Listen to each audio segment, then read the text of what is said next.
On va tout de suite quitter quelques instants l'île de Pâques pour retrouver un garçon qu'on aime particulièrement bien dans le magazine Ushuaïa. On l'avait déjà suivi dans sa première expérience.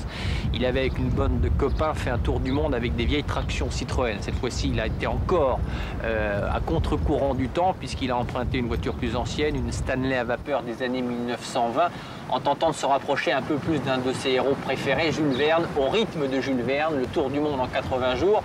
Il y est parvenu non sans mal avec une voiture particulièrement capricieuse. Il a entraîné dans son sillage quelques enfants donc, que l'on retrouve maintenant dans la première partie du périple aux États-Unis. La semaine prochaine, on le retrouvera dans l'ex-Union soviétique. Donc Éric Massier, le tour du monde en 80 jours. Et après, on va retrouver Gilles San Antonio. On a amené depuis la France nos fameux parapentes à moteur. Et donc, si le vent le permet, on ira donc voler au-dessus du volcan de Ranoraku tout à l'heure.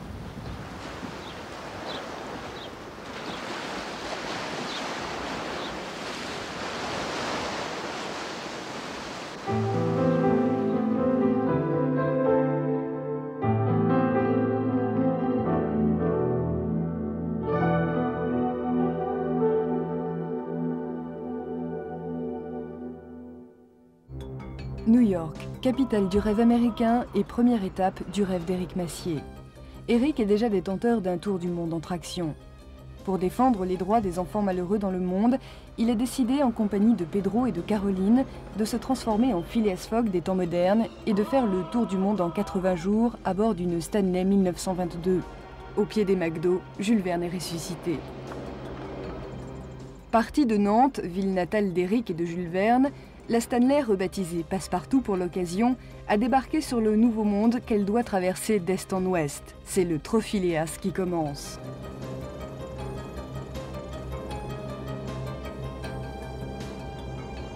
Une course contre la montre qui s'apaise le soir au bivouac. Là encore, Passepartout est réquisitionné, ou plutôt sa gigantesque cocotte minute de 300 kg qui sert aussi bien de moteur que d'autocuiseur. Passepartout est généreuse. Elle permet de réconforter toute l'équipe, Alan le copilote, Antoine le mécano, Russ qui est chargé de la logistique, Françoise responsable des enfants et Georges le médecin. Dès l'aube, les choses sérieuses recommencent. Passepartout part affronter les interminables rubans d'asphalte qui l'amèneront à Seattle. Mais la vieille dame a ses vapeurs. À son âge, elle a 70 ans, tout effort mérite de multiples pauses, au fur et à mesure que des pièces de la mécanique regimbent contre un tel traitement. C'est le problème surtout de vapeur, c'est-à-dire qu'on fait de la vapeur, ça chauffe vite, mais la vapeur ne tient pas. Dès qu'on arrive dans la moindre côte, la pression descend, donc ça pose des problèmes. Il n'existe pas une revue technique comme pour les tractions pour faire réparer une voiture, une Stanley. On ne fait pas la moyenne qu'on voudrait faire, c'est pour ça qu'on va avoir du retard en arrivant en Rocheuse. Il faudra qu'on trouve une solution pour franchir les Rocheuses plus facilement, plus rapidement surtout. Parce que là, la moyenne n'est pas assez bonne et on s'arrête trop souvent pour ces problèmes-là. Et on aura fini dans une heure à peu près. On va essayer. Éric regrette peut-être de ne pas avoir tenté 5 semaines en ballon pour boucler son périple. Mais la bonne vieille Passepartout n'a pas dit son dernier mot. En plein Middle West, dans ce cimetière de tracteurs saturé d'épaves, elle ne fait que passer, narguant les carcasses de son panache de vapeur.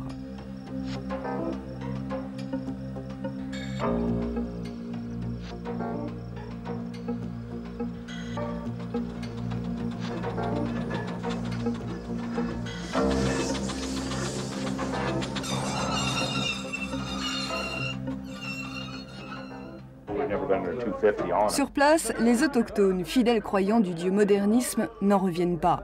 La Stanley est une belle américaine, mais il ne parierait pas un cent qu'une Stanley de 1922 puisse boucler un tour du monde en 80 jours. And you hit water with gasoil. Curieux, amusés, ils observent Éric qui tente de redonner un tonus oublié à Passepartout. Outre des réparations de fortune, il lui dégote un compagnon de voyage, un schoolbus rutilant. Avec tous les problèmes qu'on a eus, on ne va pas pouvoir aller jusqu'à Seattle à temps. Donc comme pour les enfants, il faut absolument qu'on soit à Seattle le 18, on a décidé d'acheter un vieux bus. Il faut qu'on se débrouille. Hein. Ouais, remarque. On fait ça un peu à la Jules Verne. Hein. Pour se dire qu'est-ce qu'aurait fait Phileas Fogg à notre place. Il faut qu'on progresse. Coûte que coûte, Stanley doit parvenir au bout de son périple. Tant pis s'il faut la traîner, c'est toujours mieux que d'abandonner au milieu de son marathon.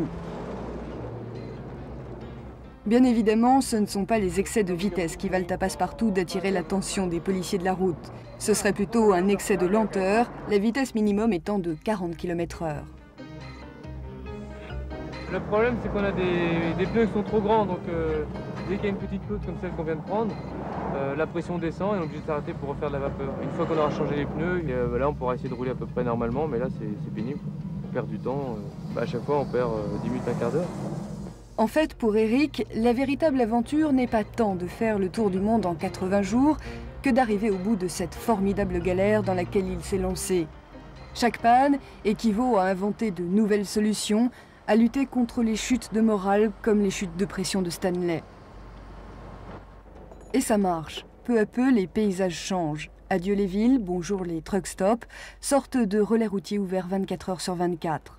Au bord des Monumental Highway, les enfants parviennent toujours à trouver le sommeil. Eric et son mécano, eux, se reposeront plus tard, quand ils seront enfin parvenus à retaper Passepartout. Arrivés à ce point de leur voyage, le temps semble s'être emmêlé les aiguilles. Deux époques se chevauchent, d'un côté ces ogres de la route et leurs macadam cow-boys, de l'autre Pedro et Caroline qui oublient un instant la désuète Passepartout pour rêver à d'autres épopées. North Dakota, Montana, Canada, back to Texas. Long way, right? Comme ses descendantes, Passepartout doit elle aussi sacrifier aux arrêts aux pompes à essence. Elle doit s'approvisionner en eau et en gasoil.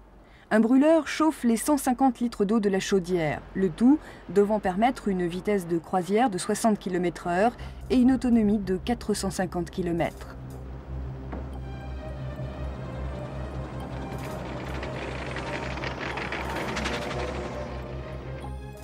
La fragile et capricieuse Passepartout grignote néanmoins les kilomètres, le plus souvent avec l'aide de ses anges gardiens.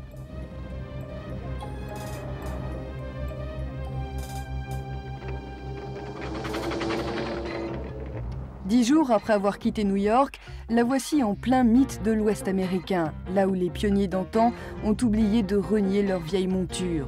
Pour Passepartout, c'est comme une bouffée de nostalgie bienfaisante.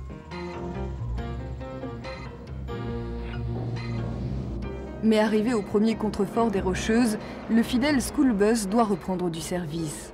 Pour Eric et sa troupe, c'est un peu de répit entre deux pannes. Pour Passepartout, qui justement ne passe pas partout, c'est un repos bien mérité, même s'il est un peu humiliant d'aller au-devant de l'aventure à reculons.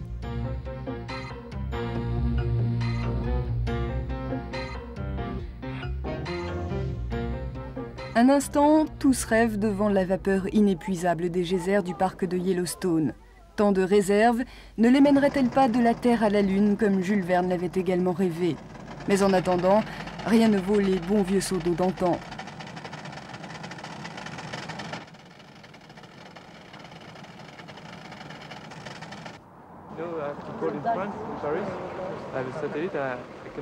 Jules Verne n'a cependant pas dit son dernier mot. Une autre invention du génial visionnaire triomphe aujourd'hui. Jean Verne, l'arrière-petit-fils de Jules Verne, a trouvé il y a quelque temps un manuscrit inédit qui s'appelle Paris au XXe siècle, qui a été écrit en 1861. Il parle du fax, similé. Il disait qu'avec la télégraphie photographique, donc le fax similé, je cite, on pouvait envoyer des lettres de change à des lieux à la ronde avec signature et tout. Donc, en 1861, Jules Verne invente le fax. En 1892, on fait cet hommage à Jules Verne avec une vieille voiture à vapeur. Et si le fax a marché, il n'y a pas de raison pour que le tour du monde d'Eric et de Passepartout ne soit pas aussi couronné de succès. Prochaine étape, le Japon, puis la Russie.